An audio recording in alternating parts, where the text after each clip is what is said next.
Tonight we're at Netherdale for the second week running. Scotland take on Italy A here tonight to try and make it 3 in a row this season. They've already beaten USA, and last week with a great second half performance they beat Ireland Wolfhounds. Can they make it 3 in a row? Well, it's a real dreich night here at Netherdale, but they'll be going all out for that result. There's a fair bit of experience in this Italian side. Marco Bortolami and Matteo Praticetti, over 100 caps between them. And Scotland led out by Greg Laidlaw, man of the match last week, and he's alongside mascot Billy McNeil of Hawick. He'll not mind running out on the gala pitch tonight with the Scottish side. And after 10 minutes, the Scots piling on the pressure into the wind, into the tide, or the rain as it was, but goodness, look at it hammering down there. But the Scots driving on there. Scott Lawson, the man with the ball. Tom Ryder, the man waiting for it to come back, but penalty Scotland. Antonio Pavanello, yellow card, and as he headed for the bin, the Scots took a quick penalty, and that was the man who crashed over, was Ryan Grant. The Glasgow prop getting the try in the corner. Too far out for David Blair to convert. But that was the Scots on the board after 10 minutes. Showing some pretty feisty stuff here. Lovely wee chip through there by John Houston. And that had Paolo Busso in real trouble, carrying over as Lee Jones was breathing down his neck. John Beattie, inside ball there. The Scots only inches from the line. But Greg Laidlaw appealing for them to be over the line. Only inches away here. Alan McDonald, Scott Laidlaw beavering in there. Stuart McNally, the man getting the ball out to Scott Lawson. Oh, if he was only a couple of inches taller, he'd have got the try, but when the Scots try to give the ball some air, you can see what the conditions did to that. They're keeping it close with the Italians. Well, they were trying to play some rugby, but in the wrong part of the field, inside their own 22. Joshua Furno thrown over by John Houston. Ball back to Riccardo Boccino. Kick charge down there by Fraser McKenzie, but not bouncing well for the Scots. This time it's Tom Ryder taken out by Francesco Minto. With a name like that, you'd think he's coming back to his homeland. Maybe his grandfather had a bike. Penalty right in front, even into the wind, no problem for David Blair. And the Scots 8 points to 0 ahead after 17 minutes. That really got the Italians dander up though, and they started to put the pressure on. Inside the Scottish half, they had a couple of penalties. This one from Boccino looked as though it was going over, suddenly dipped and off the bar. And that didn't do the Italians' morale any good at all.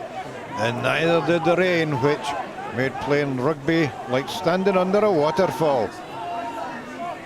The ball whipped out there, and it gets to Alberto De Marchi. He can't hold on to it. It slips out of Lee Jones's hands as well, and that just sums up the conditions. And if you can read that through the rain, Scotland are winning 8-0. Scrum Magazine. Subscribe online at scrummagazine.com. I tell you what, after this, the Netherdale groundsman's going to have to go for counselling. But as the teams came out for the second half, there was one sodden single saltire supporting the Scots on the far side. The first couple of minutes, good field position for the Scots. John Houston taking it up there, taken out by the Italian defence. Greg Laidlaw finding Jeff Cross, big prop, making the hard yards, laying it back. Fraser McKenzie waiting for it there, driving on, and the Italians, oh, they're in a wee bit of a guddle, and they were found out. Penalty, Scotland, 3 minutes gone, second half. David Blair makes it 11 points to 0. The Italians cranked their game up again though, and they had the advantage. They were playing into the wind, but with the tide. So only 5 metres out from the Scottish line. The big men lining up there. Bortolami taking it on. Knock on. Inevitable in the conditions.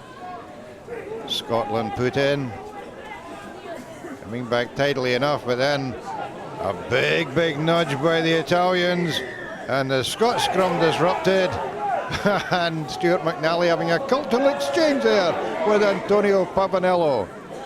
Penalty given though, and this time it was Tito Tibaldi who got the Italians on the board after 50 minutes. It didn't seem possible, but the rain actually did get heavier. At this point, whoever brought on the next substitute, you wouldn't have been surprised if it was Noah coming off the bench. But the Italians were sticking in, and their forwards were relishing this. Their big men thumping in there, laying the ball back. Lorenzo Cittadini looking for a wee bit round the fringes, not getting too far there against a very solid defence. Great defence by the Scots, winning the scrum, but still the Italians kept up the pressure, only inches from the Scottish line, and the Scots had to keep their discipline, keep their focus, and they did that very well. Bilardo trying to organise his forwards. Stuart McNally, Fraser McKenzie, Scott Lawson, all lining up there to repel the Italians. But over the line they go. Did they get the touchdown? No, referee Matteo Reynal right on the spot, held up. The Scots having to defend out their skins because they've only got 7 forwards on the field. Quick ball back for Bilardo, looking for a wee gap, not finding it around the fringes there, taken out by David Blair. Good ball again for the Italians.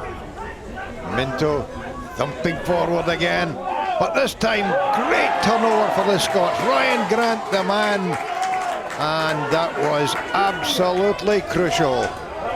Back to David Blair, and on a night like tonight, wellied it down the field is quite an appropriate term. As the game reached the final stages, well, the conditions were as bad, if not worse, than they'd been all night, and yet the Scots kept their discipline and driving on there. That's what you need on a night like tonight. Gives you the yards and it keeps you warm at the same time. And the Italians breaking off in a wee bit of disarray, and the Scots completely in charge, running the clock down. Jeff Cross there had a big game for the Scots, and Greg Laidlaw giving a whole new meaning to put your foot in the ball and control the game. And that's exactly what they did, going into the last couple of minutes to come away with an 11 points to 3 win.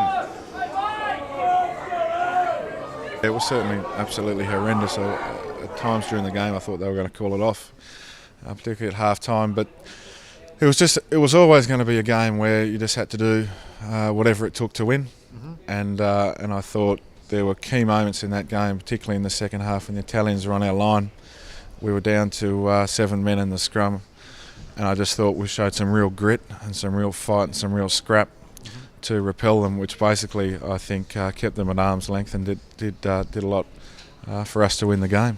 I tell you what, the weather wasn't the winner tonight. The winner was two teams who gave their all, and Scotland making it 3 wins in a row this season at Netherdale. They'll be happy boys in that dressing room tonight. This is Ron Evans for Scottish Rugby Television at a rather damp gala.